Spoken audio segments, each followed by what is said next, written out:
था, पर नीरज स्वार्थी था। अरे भाई महेश, ये तुम रोज उस भिखारी के लिए खाना क्यों लाते हो? ये थोड़ी ना तुम्हारा रिश्तेदार है जो तुमने इसकी जिम्मेदारी उठाई है। अरे भाई, बेचारा गरीब है, मुझसे बन पड़ता है, इसलिए इसकी मदद कर देता हूँ। पर ये सब बेफजूल का खर्चा है। तुम्हें तो पैसे की बचत करनी चाहिए भाई। वैसा भी तुम परिवार वाले हो, तुम्हारे बीवी बच्चे हैं। हाँ, वो तो है, पर इस छोटी सी मदद से मुझे नहीं लगता कि मेरा खर्चा घट जाएगा। वैसे भी गरीबों की मदद करना या ना करना, ये तो सबकी अपनी इच्छा होती है ना। और उसी समय महेश के ठेले पर ग्राहक आ गए। अरे भैया, 2 नारियल पानी दे दो। जी सर। महेश नारियल पानी दे ही रहा था कि दूसरे ग्राहक आ गए और देखते ही देखते ग्राहकों की भीड़ जमने लगी। कुछ ही घंटों में महेश के आधे से ज्यादा नारियल बिक गए। ये सब नीरज देख रहा था। पता नहीं इसके नारियल पानी में क्या है, धड़ाधड़ सारे नारियल बिक जाते हैं और मैं यहाँ सुबह से खड़ा हूँ, मेरी तो एक भी आइसक्रीम नहीं बिकी। नीरज मन ही मन महेश से जल रहा था। दोपहर तक महेश के सारे नारियल खत्म हो गए और वो घर के लिए निकल गया।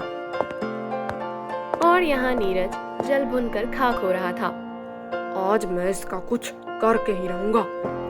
रास्ते में महेश को एक और गरीब औरत दिखी। अरे बेटा, कुछ खाने को है तो दे दो।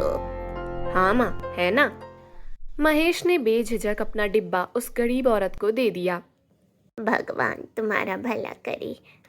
बूढ़ी औरत ने महेश को आशीर्वाद दिया और फिर वो अपने घर चला गया। रमा, आ गए आप? आज बहुत जल्दी आ गए। हाँ, सारे नारियल बिक गए और हाँ, आज मैंने अपना डिब्बा एक गरीब बूढ़ी अम्मा को दे दिया। ठीक है, कोई बात नहीं। वैसे भी मैंने खाना बना लिया है, आइए साथ खाते हैं। हाँ, ये हाथ गाड़ी यही लगा कर आता हूँ। ठीक है। रोज की तरह महेश ने वो हाथ गाड़ी अपने दरवाजे पर लगाई और घर के अंदर चला गया।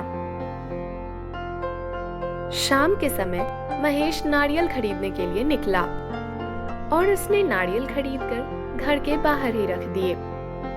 अरे रमा, आज तो रोज से दुगनी नारियल खरीदी है। इतना सारा भार उठाकर मैं थक गया हूँ, थोड़ी चाय बना दो। हाँ, अभी बनाती हूँ। उसी वक्त नीरज अपना आइसक्रीम का ठेला लेकर घर पहुंचा। नीरज ने वहां रखे नारियल देखे और हाथ गाड़ी भी, और उसके खुराफाती दिमाग में योजना बन गई। अब देखता हूँ तू कैसे पैसे कमाता है। रात को जब सब सो रहे थे तो नीरज चुपचाप अपने घर से बाहर आया। उसने महेश के घर के बाहर रखे सारे नारियल और उसकी हाथ गाड़ी उठा ली। अब देखता हूँ बिना नारियल और हाथ गाड़ी के कैसे सबकी मदद करेगा। अब तू रोएगा और मैं हंसूंगा। नीरज ने वो नारियल और हाथ गाड़ी अपने घर के पीछे आंगन में छुपा दी और सभी चीजों को घास से ढक दिया। महेश का बुरा करके नीरज बहुत खुश था। उस रात उसे बड़ी अच्छी नींद आई। अगली सुबह जब महेश घर के बाहर आया तो उसकी हाथ गाड़ी और नारियल सब कुछ गायब थे। अरे रमा, जल्दी बाहर आओ। क्या हुआ? सब कुछ चोरी हो गया, मेरी हाथ गाड़ी और नारियल सब कुछ। हे भगवान! नारियल खरीदने के लिए मेरे पास पैसे भी नहीं है। अब हमारा क्या होगा? महेश ने अपना सिर पकड़ लिया। रमा भी परेशान थी। आप एक बार पुलिस स्टेशन में रपट लिखवा आइए, हमें हमारी हाथ गाड़ी जरूर मिलेगी। एक बार चोरी हुई चीजें भला किसी को मिलती है क्या? तो अब हम क्या करें? पता नहीं, देखता हूँ कहीं से पैसों का जुगाड़ होगा तो ही नया नारियल खरीद कर बेच सकता हूँ। हाँ, देखिए।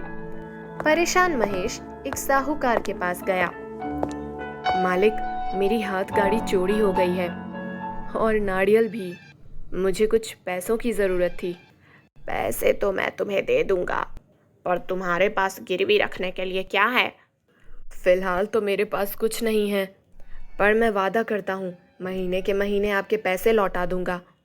नहीं नहीं, मेरा व्यापार वादे पे नहीं चलता। कुछ गिरवी रखने को ले आओ और फिर पैसे लेकर जाओ। महेश निराश हो गया। उसके पास गिरवी रखने को कुछ भी नहीं था। न मेरे पास सोना है, न ही खुद का घर। अब मैं क्या गिरवी रख सकता हूँ? हे भगवान, मेरी मदद करो। महेश उन्हीं रोड पर चलता रहा। चलते चलते वो पार्क के पास आया। उसे वहां वो बूढ़ा आदमी दिखा। आज महेश के पास उसके लिए खाना नहीं था। महेश ने पास के ठेले से कुछ समोसे खरीद लिए और फिर उस गरीब को दे दिए। माफ करना, आज मैं तुम्हारे लिए घर से खाना नहीं ला पाया। कोई बात नहीं, आज तुम खुद परेशानी में हो बेटा। तुमने मेरे लिए इतना किया है, ये ही बहुत है। ये लो। उस बूढ़े आदमी ने महेश के हाथ में एक हाथ गाड़ी का खिलौना रख दिया। ये क्या है? इसे घर ले जाओ। ये क्या है, ये तुम्हें कल समझ आ जाएगा। ठीक है। भगवान तुम्हारा हमेशा भला करे। महेश वो हाथ गाड़ी का खिलौना लेकर अपने घर गया। कुछ हुआ क्या? नहीं, साहूकार ने भी कर्ज देने से मना कर दिया। और हाँ, ये देखो। महेश ने अपनी जेब से वो हाथ गाड़ी का खिलौना निकाला। ये क्या है? अरे, जिस गरीब बुढ़े बाबा को मैं रोज खाना खिलाता हूँ ना, आज उन्होंने मुझे ये दिया है और बोला कि ये क्या है, ये तुम्हें कल ही समझ आएगा। इस छोटी सी हाथ गाड़ी को हम यहीं रख देते हैं, देखते हैं क्या होगा। फिलहाल मुझे बहुत भूख लगी है, चलिए खाना खाते हैं। हाँ ठीक है। पूरा दिन महेश और रमा सोचते रहे कि कैसे वो लोग पैसों का जुगाड़ करेंगे। और यहाँ इनके लटके हुए मुंह देखकर नीरज बहुत खुश था। ये हुई ना बात। इस रात भी नीरज चैन की नींद सोया।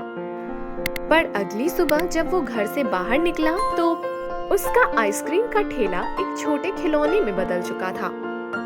और यहाँ महेश के घर में चमत्कार हो गया। जब महेश और रमा उठे तो उनके हाथ में एक नई हाथ गाड़ी थी जिस पर ढेर सारे नारियल थे। वो छोटी सी हाथ गाड़ी इतनी बड़ी कैसे हो गई? हे भगवान! कुछ समय बाद महेश अपनी नई हाथ गाड़ी लेकर बाहर निकला और ये देखकर नीरज ने अपना सिर पकड़ लिया। मैंने तो महेश का बुरा करना चाहा था, भगवान ने मेरा ही बुरा कर दिया। नीरज ने महेश का बुरा चाहा, पर महेश को जादुई नारियल का ठेला उसकी अच्छाई की वजह से मिला। नीरज को अपने बुरे कर्मों का बुरा फल मिला और महेश को अपने अच्छे कर्मों का अच्छा फल मिला।